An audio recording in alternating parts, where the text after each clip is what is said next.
Ooh, Apple is finally doing lossless audio for Apple Music. I am so excited. So, what should I try it on first? Should it be my old school AirPods? Oh, no, you can't do that. But you know what? They are pretty old. They're pretty old. But I do got them Pros for $250. Okay, that's cool. You know what? Neither of those headphones were ever made to do high quality audio, but Maxi, I know you got me on this. Let's go ahead and do that lossless. Wait, none of y'all do lossless? What the?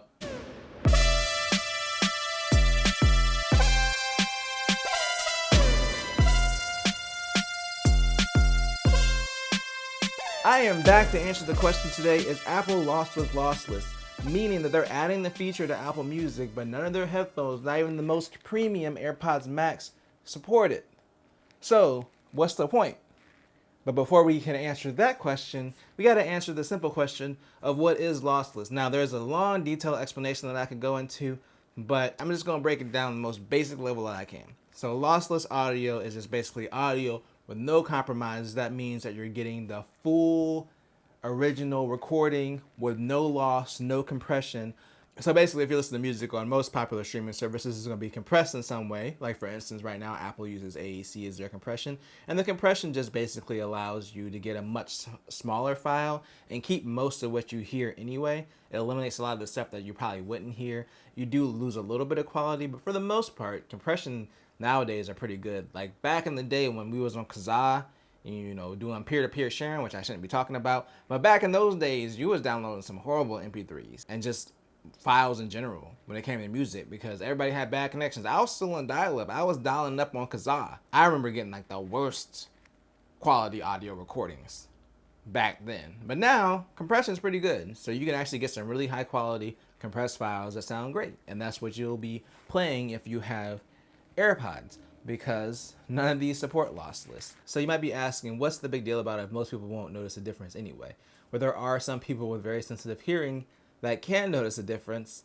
Granted, if you have the right equipment and some very expensive headphones, and most likely a DAC or an external amplifier to amplify the signal, that's when you start to hear the difference. But you're talking about getting up there in price, spending thousands of dollars on headphones and other equipment in order to enjoy the original file.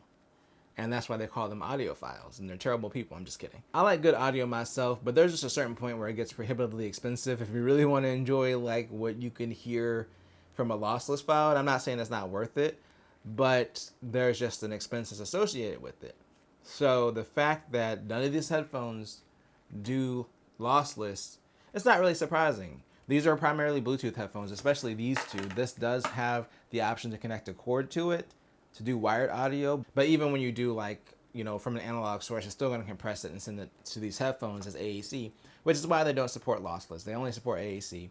All these headphones do. So a lot of people were mad, specifically with the AirPods Max, that they don't do it because these are $550 headphones.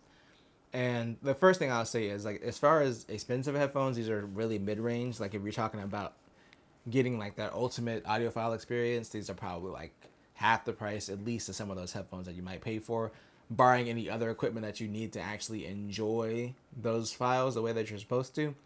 So these were never supposed to be like audiophile headphones. These were really marketed as like your ultimate Apple comfort, you know, good with music, really good with movies that have spatial audio. These are entertainment headphones. They're not really designed for that. So it doesn't really surprise me that it doesn't support lossless. And if we look at Apple's press release where they announced the feature, they're mostly focused on spatial audio coming to Apple Music, and then lossless was like the very last thing at the bottom.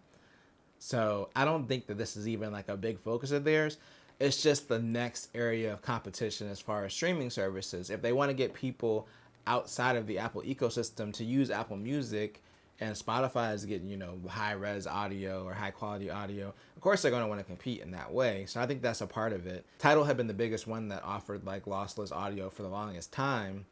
But again, Tidal kind of sucks. I use them, and I even tried the lossless audio with my WH-1000 X1 3s, and I was like, yeah, as it sounds, I can maybe hear it sounds a little bit better. Not really. I probably couldn't. It was probably a placebo effect because I already know, like, unless you have the right headphones and right equipment, you're probably not realistically going to notice a difference. Like I said earlier, compression's gotten really good. So I really just feel like this is something that Apple added to compete with the other streaming services, for one. Two, I have another theory as to why they added this. This is kind of a twofold thing. I think that either they wanted to add this for the HomePod before they discontinued it, or they're going to make a new product that's going to take advantage of this. So they're actually rolling out an update to add lossless support to the HomePod. It's not going to be available as soon as the lossless audio is available on Apple Music, but they are going to update the firmware on that. And the reason that the HomePod is able to do that is because technically that's a Wi-Fi speaker. Wi-Fi can accept higher bit rates than Bluetooth can, and all of these headphones are Bluetooth, including the AirPods Max. And like I said, even in wired mode, it still compresses it down to AAC.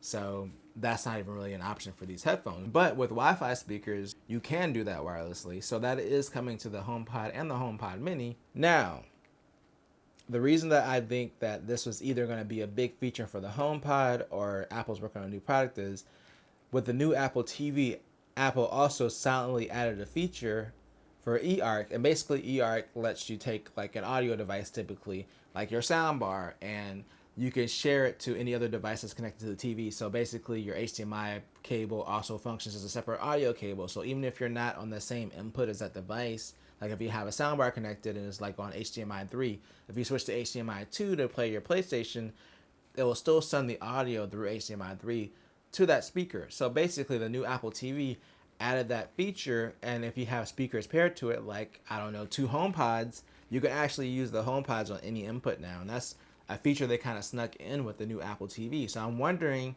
if this whole discontinuing the HomePod thing was kind of a last minute decision. Not really last minute, because obviously the sales are going down, but I think maybe they might have predicted that the sales would go up when they released the Mini, because people would want like the, you know, bigger companion to go with it.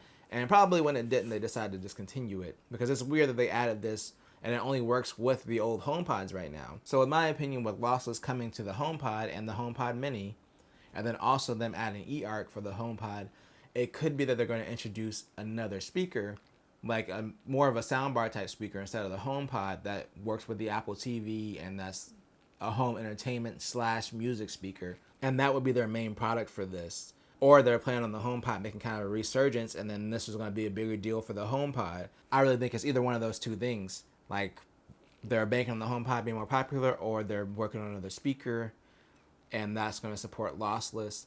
And then possibly, maybe they'll do some AirPods Max Pros or something like that in the future. Or, you know, they still haven't refreshed the AirPods Pros yet. They're still in the first generation. AirPods are still in their second generation, and they were pretty much the same from the first generation. So we could see new products in the future take advantage of this. I think for right now, they're just adding it to be competitive with other streaming services. If you look at the website right now, where it has the information about enjoying lossless music, it recommends to connect your iPad or iPhone to wired headphones, receivers, or powered speakers, or you can use the speakers on the device. But I mean, that's not, you're definitely not going to hear a difference through your phone speakers, or much of a difference. So yeah, right now it just seems like a feature to compete with other music services. It could possibly be a feature for an upcoming speaker in the future that we don't know about yet, or upcoming headphones that we don't know about yet. But yeah, when you look at it this way, like, Apple Music exists on Android as not just an iPhone thing, and they are still competing with Spotify and all the major music services like Amazon Music. It does make sense for them to add this feature, even if it's not usable to iOS customers right now.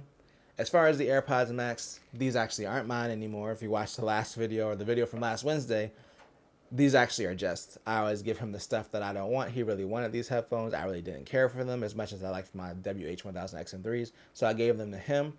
But I asked him how he felt about it, and first thing was, he was like, well, what's lossless? And I explained it to him, and then he was like, oh, I don't care. These are still really good headphones, and they sound really good. And I think generally that's how most people will probably feel about it. Like, even me, if these were still my daily driver headphones and I found out lossless wasn't coming, I wouldn't really care that much. Like, I used to experiment with lossless early in my days of tinkering and ripping CDs. I used to rip my CDs in lossless format, and it took up so much space, and then I didn't notice a difference. I mean, granted, I probably didn't have the headphones or the equipment to experience it, and that's kind of the point. If you don't have the headphones or the equipment to experience it, it's not really going to be worth it. These headphones sound great the way that they are. I really don't think it's a big deal, honestly, that they're not getting lossless. The $550 is really for the build quality and the stuff that you get with it, the spatial audio, the switching between your Apple devices. That's what you're paying for these headphones, not for them to be audiophile headphones. So it's perfectly fine, in my opinion, that these don't support lossless. But that's just my opinion. Let me know what you think. Do you have the AirPods Max? If you bought these for $550, would you be upset that they don't support lossless audio? And with that being said, I'm bringing this video to a conclusion, but if you enjoyed this video, then make sure to tell a friend, tell a coworker, like, share, and subscribe, and always do at least 2 things at the same time.